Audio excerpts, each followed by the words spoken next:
नमस्कार मंडळी, श्री स्वामी समर्थ. आपल्या मुलामुलींचं लग्न जमत नसेल किंवा मुलांचं लग्न जमवताना नकार सतत येत असतील किंवा बोलणी करताना फिसकटत असतील, पत्रिकेमध्ये शुक्र कमजोर असेल किंवा लग्नाचा योग लांबत असेल किंवा काही कारणाने मुलांचं लग्न ठरत नसेल, लग्नामध्ये अडथळे निर्माण होत असतील, तर त्यासाठी आपण नेहमी काही ना काही उपाय करत असतो. असाच एक साधा सोपा उपाय मी तुम्हाला आज देखील या व्हिडिओमध्ये सांगणार आहे. अगदी साधा सोपा उपाय आहे, परंतु अत्यंत प्रभावी आहे आणि असंख्य लोकांनी हा उपाय केलेला देखील आहे. तर त्यांना त्याचा अनुभव आलेला आहे आणि म्हणूनच हा उपाय मी तुमच्याशी देखील शेअर करणार आहे. तर उपाय अगदी साधा सोपा आहे. उपाय आहे तमालपत्राचा. आपल्या प्रत्येकाच्या स्वयंपाकघरामध्ये हे तमालपत्र असतंच आणि त्याचाच उपाय आपल्या मुलांच्या विवाहातील अडथळे दूर करण्यासाठी आणि मुलांना मनासारखा जोडीदार मिळावा यासाठी आपण करणार आहोत. तर तमालपत्राचा उपाय कशा प्रकारे करायचा आहे याविषयीची अगदी थोडक्यात पण महत्त्वाची माहिती व्हिडिओमध्ये मी तुम्हाला पुढे सांगणारच आहे. पण त्यापूर्वी चॅनलवर जर तुम्ही नवीन असाल तर चॅनलला सबस्क्राईब करा, जेणेकरून आपले असेच येणारे नवनवीन माहितीमय आणि भक्तिमय व्हिडिओ तुमच्यापर्यंत पोहोचत राहतील. तसेच व्हिडिओ पाहताना व्हिडिओला लाईक करायला देखील विसरू नका. तसेच कमेंटमध्ये श्री स्वामी समर्थ तसेच तुम्ही हा व्हिडिओ कोणत्या ठिकाणाहून पाहत आहात हे देखील लिहायला विसरू नका. तर तमालपत्र म्हणजेच फक्त मसाल्यातील पान नाही, तर तंत्रशास्त्र, आयुर्वेदशास्त्र आणि ज्योतिषशास्त्रामध्ये याला राजा पान म्हटलं जातं. कारण ह्या एका पानात अग्नी, हवा, पृथ्वी तिन्ही तत्व आहेत. म्हणूनच या पानावर आपण बोललेली इच्छा पटकन पूर्ण होते. तसेच तमालपत्र जाळलं की त्याचा धूर खूप शुद्ध असतो. तंत्रात मान्यता आहे की अग्नीत टाकलेली गोष्ट थेट ब्रह्मांडापर्यंत पोहोचते. म्हणूनच लग्नाचा संकल्प, शत्रुनाश, अडथळे दूर करण्यासाठी तमालपत्र जाळलं जातं. संस्कृतमध्ये तमालपत्राला तेजपत्र असं म्हटलं जातं. तेज म्हणजे आकर्षण, चमक, पॉवर आणि पत्र म्हणजेच देवाला लिहिलेलं पत्र. म्हणजेच तमालपत्र म्हणजेच तेजस्वी इच्छापत्र, जे लिहून जाळलं की 100% ते ब्रह्मांडापर्यंत पोहोचतं. तसेच बृहस्पती, गुरु, विवाह भाग्याचा कारक तमालपत्र बृहस्पतीला प्रिय आहे आणि शुक्र, प्रेम, सौंदर्य, लग्नाचा कारक तमालपत्राचा सुगंध शुक्राला आकर्षित करतो. आणि म्हणूनच लग्नाचे उपाय, धनाचे उपाय, शिक्षणाचे उपाय करण्यासाठी सर्वांमध्ये तमालपत्राचा वापर केला जातो. तर उपाय करायचा आहे आपल्याला सोमवारी सकाळी. आपल्याला 108 तेजपत्ते घ्यायचे आहेत, म्हणजेच तमालपत्र घ्यायचे आहेत. सर्वप्रथम ती तुम्हाला गंगाजलाने धुवून घ्यायचे आहेत. तसेच तमालपत्र घेताना कुठेही फाटलेलं, खराब झालेलं, किडलेलं तमालपत्र नसावं. आणि या प्रत्येक तमालपत्रावरती तुम्हाला ओम नमः शिवाय हा मंत्र लिहायचा आहे आणि याची एक माळ तयार करायची आहे आणि ही घेऊन शिवमंदिरामध्ये जायचं आहे. आपल्या घरामध्ये जर शिवलिंग असेल देवघरामध्ये तर त्या ठिकाणी तुम्हाला घेऊन बसायचं आहे. अगदी साधी सोपी सेवा आहे. मी तुम्हाला या तमालपत्राचे 2 ते 3 उपाय सांगणार आहे. तर यापैकी तुम्हाला जो कोणता शक्य होईल तर तो उपाय तुम्हाला करायचा आहे. आणि मी त्यासाठीच अगदी थोडे थोडे आणि अगदी छोटे छोटे उपाय सांगणार आहे. खूप मोठा उपाय मी यामध्ये तुम्हाला सांगणार नाही. तुम्हाला जो शक्य होईल तर तो तुम्हाला उपाय करायचा आहे. तर ही जी माळ केलेली आहे तमालपत्राची, तर ती सोमवारी सकाळी तुम्हाला शिवमंदिरामध्ये घेऊन जायचं आहे किंवा संध्याकाळी तुम्हाला ज्या वेळेला वेळ मिळेल तर त्यावेळेला घेऊन जायचं आहे. ही शिवलिंगावरती अर्पण करायची आहे आणि त्यानंतर त्या ठिकाणी बसून म्हणजे शिवलिंगासमोर बसून ओम पार्वती पते नमः या मंत्राचा तुम्हाला 108 वेळा जप करायचा आहे आणि ओम नमः शिवाय या मंत्राचा जप करायचा आहे. ही जी माळ आणलेली आहे आपण तमालपत्राची, 108 तमालपत्र आहे, तर ती अर्पण करायची आहे. भगवान शिवांना बेलपत्र अर्पण करायचं आहे, अभिषेक करायचा आहे. तर ही सेवा तुम्हाला शक्य असेल तर दर सोमवारी करायची आहे. कारण यामुळे भगवान शिव प्रसन्न होणार आहेत आणि आपल्या मुलांचा माता पार्वती आणि भगवान शिव यांच्यासारखा जोडा देखील जमणार आहे. तर ही अगदी साधी सोपी आहे सेवा आहे. फक्त 108 तुम्हाला तमालपत्र घ्यायचे आहेत, ती स्वच्छ धुवून घ्यायची आहेत आणि त्यामध्ये तुम्हाला लाल धाग्यानं माळ तयार करायची आहे आणि ही माळ फक्त तुम्हाला शिवलिंगावर अर्पण करायची आहे. आणि मी जो मंत्र सांगितलेला आहे ओम पार्वती पते नमः आणि ओम नमः शिवाय या 2च मंत्राचा जप करायचा आहे. कोणीही हा उपाय करू शकता. आई वडिलांनी केला, मुला मुलींनी केला किंवा कोणीही केला तरी देखील चालेल. शक्यतो सोमवारी उपवास करायचा आहे, व्रत करायचं आहे, तामसिक पदार्थ या दिवशी खाण्याचं टाळायचं आहे. आता दुसरा जो उपाय आहे तो करायचा आहे गुरुवारी. तर तिन्ही सांजेला देवघरासमोर दिवा प्रज्वलित करतो तर त्यावेळेला तुम्हाला हा उपाय करायचा आहे. 1 तमालपत्र घ्यायचं आहे, 2 अखंड लवंगा घ्यायच्या आहेत. लवंगाची जो फुलाचा भाग आहे तर तो तुम्हाला कुंकवानं लाल करून घ्यायचा आहे आणि अखंड पिवळ्या अक्षता घ्यायच्या आहेत, एकही तुटलेली नसावी. आणि या वस्तू उजव्या हातामध्ये घेऊन देवघरासमोर बसायचं आहे आणि तुम्हाला एक मंत्र म्हणायचा आहे. ओम क्लीम कामदेवाय विवाह सिद्धी देही देही नमः या मंत्राचा तुम्हाला जप करायचा आहे.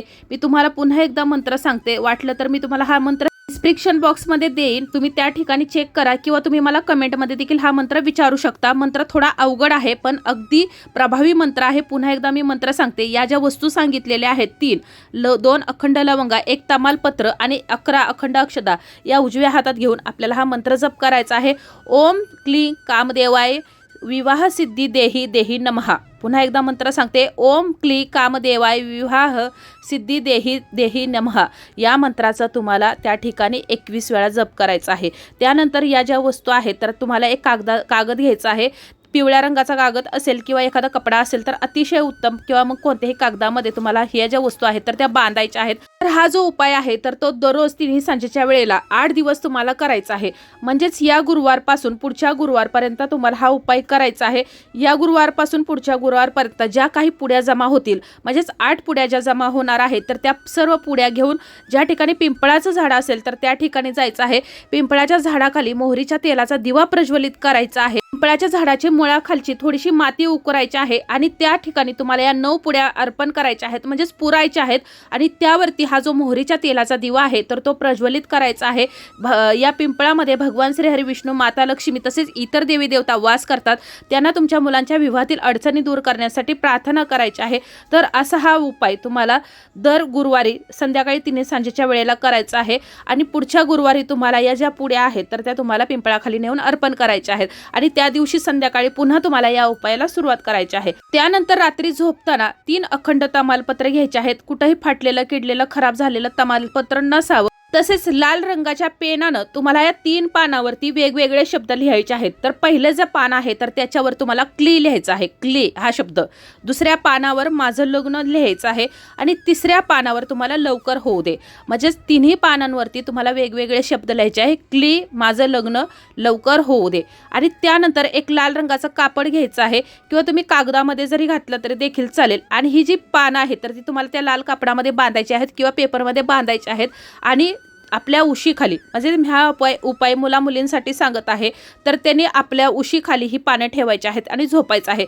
झोपताना असं म्हणायचं आहे 3 वेळा, माझ्या विवाहाचा योग लवकर येऊ दे, माझ्या विवाहाचा योग लवकर येऊ दे असं म्हणायचं आहे. पुन्हा एकदा तुम्हाला 21 दिवस हे जे पानं आहेत 3 या प्रकारे मी सांगितलं त्याप्रमाणे लिहून तुमच्या उशीखाली ठेवायचे आहेत. 21 दिवसांनी ही जी पानं आहेत तर ज्या ठिकाणी पिंपळाचं झाड आहे तर त्या ठिकाणी नेऊन तुम्हाला पुन्हा एकदा पुरायचे आहेत, किंवा तुम्ही ही पानं जाळून टाकली तरी देखील चालेल. तर हा उपाय तुम्हाला फक्त 21 दिवस करायचा आहे. पहिला जो मी सांगितलेला शिवलिंगाचा जो उपाय आहे तर तुम्हाला तो शक्य असेल तर तुम्हाला दररोज करायचा आहे 21 दिवस, किंवा मग तुम्हाला 5, 7 किंवा 11 सोमवार हा उपाय करायचा आहे. तो उपाय आईवडिलांनी मुलांसाठी केला तरी देखील चालेल. आता जर तुमची मुलं शिक्षणानिमित्त, नोकरीनिमित्त जर घरापासून दूर असतील आणि तो मुलांना उपाय करणं शक्य होत नसेल तर आईवडिलांनी आपल्या मुलांचं नाव घेऊन हा उपाय केला तरी देखील चालेल. आता जर तुमची मुलं शिक्षणानिमित्त जर दूर ठिकाणी असतील आणि त्यांना जर त्यांच्या उशीखाली जर या वस्तू ठेवणं जर शक्य होत नसेल तर आई वडिलांनी त्यांच्या ज्या ठिकाणी वस्तू आहेत, ज्या वस्तूंचा ते वापर नेहमी करतात, तर त्या वस्तूंच्या ठिकाणी किंवा ते ज्या ठिकाणी झोपतात तर त्या झोपायच्या ठिकाणी ही जी 3 पानं आहेत मी सांगितलेली, ज्याच्यावर आपण मंत्र लिहिलेला आहे, तर ती पानं तुम्हाला ठेवायची आहेत आणि ही पानं जमा करायची आहेत. 21 दिवसांनी त्यांची जी सेवा सांगितलेली आहे तर ती करायची आहे. त्यानंतर 3 सांजेच्या वेळेला तुम्ही हा उपाय दररोज केला तरी देखील चालेल, अतिशय उत्तम. किंवा शनिवार, सोमवार, गुरुवार आणि शुक्रवार या 4 वारांपैकी तुम्हाला कोणत्याही वारी किंवा या 4 वाराला 3 सांजेच्या वेळेला 6:30 ते 7:30 या दरम्यान आपल्या मुलाला किंवा मुलीला पाटावर बसवायचं आहे देवघरासमोरच. आणि एका प्लेटमध्ये तुम्हाला अखंड तमालपत्र घ्यायचे आहेत 2, कुठे तुटलेलं, फाटलेलं, किडलेलं नसावं.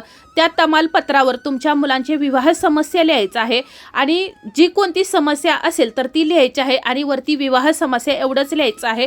त्यानंतर त्यावरती 2 अखंड लवंगा, 2 काळी मिरी ठेवायच्या आहेत, 1 तुरटीचा खडा, भीमसेनी कापराच्या 2 वड्या ठेवायच्या आहेत आणि 2 हिरव्या वेलच्या ठेवायच्या आहेत.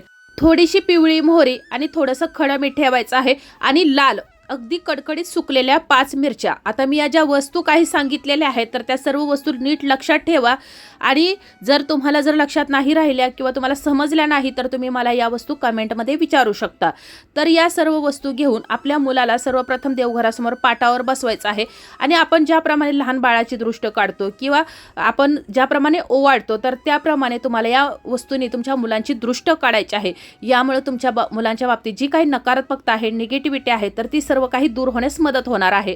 आणि 7 वेळा तुम्हाला या पानाने या वस्तूंनी मुलांची दृष्ट काढायची आहे आणि घराच्या बाहेर नेऊन तुम्हाला या वस्तू जाळायच्या आहेत.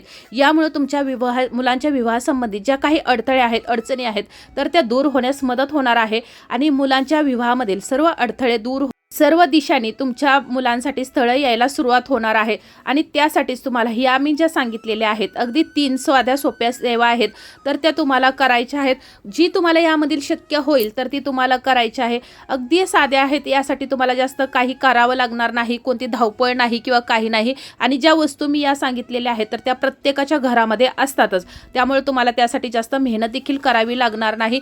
त्यानंतर दररोज सकाळी देवपूजा करताना आता हा जो उपाय आहे तर तो आपल्या कुलदेवतेसाठी आहे. आपल्या कुळावर, आपल्या घरावर जे काही अडचणी, विघ्न, संकट, बाधा येत असतात तर ती आपल्याकडून आपल्या कुळदेवीची जी काही सेवा करायची राहून गेलेली असते, त्यामुळं आपले जे पितृदोष असतात तर ते नाराज होतात किंवा इतर काही कारणानं आपल्या घरामध्ये ही अडचणी येत असतात. आणि म्हणूनच आपल्याला आपल्या पूर्वजांना शांत करण्यासाठी आणि आपल्या कुलदेवतेला प्रसन्न करण्यासाठी देवघरासमोर देवपूजा झाल्यानंतर आपण जो दिवा प्रज्वलित करतो तर त्या दिव्यामध्ये तुम्हाला 2 अखंड लवंगा टाकायच्या आहेत, चिमूटभर पिवळी मोहरी, चिमूटभर हळद टाकायची आहे, 11 अखंड अक्षता मोजून टाकायच्या आहेत. या दिव्याला आसन असावं आणि त्यानंतर 2 तमालपत्र घ्यायचे आहेत. दोन्ही तमालपत्रावर तुम्हाला मुलांच्या विवाहासंबंधित समस्या लिहायची आहे, म्हणजेच विवाह समस्या लिहायची आहे, मुलाचं नाव लिहायचं आहे आणि कोणत्या कारणानं तुमच्या मुलांचं लग्न जमत नाही हे देखील तुम्हाला लाल पेनानं लिहायचं आहे. आणि हे जे पान आहे तर ते आपल्या हातामध्ये घ्यायचं आहे. त्या पानावरती तुमच्या कुलदेवतेचं नामस्मरण करायचं आहे. जी कोणती कुलदेवता असेल तर तिचं नाव घ्यायचं आहे. आता जर तुमची कुलदेवताच तुम्हाला माहीत नसेल तर ओम कुलदेवताय नमः किंवा श्री कुलदेवताय नमः असं म्हटलं तरी देखील चालेल. तुम्ही 21 वेळा मंत्र जप करा किंवा 108 वेळा जप करा. तुम्ही कोणती सेवा किती मनापासून आणि श्रद्धेने करता ही महत्त्वाचं आहे.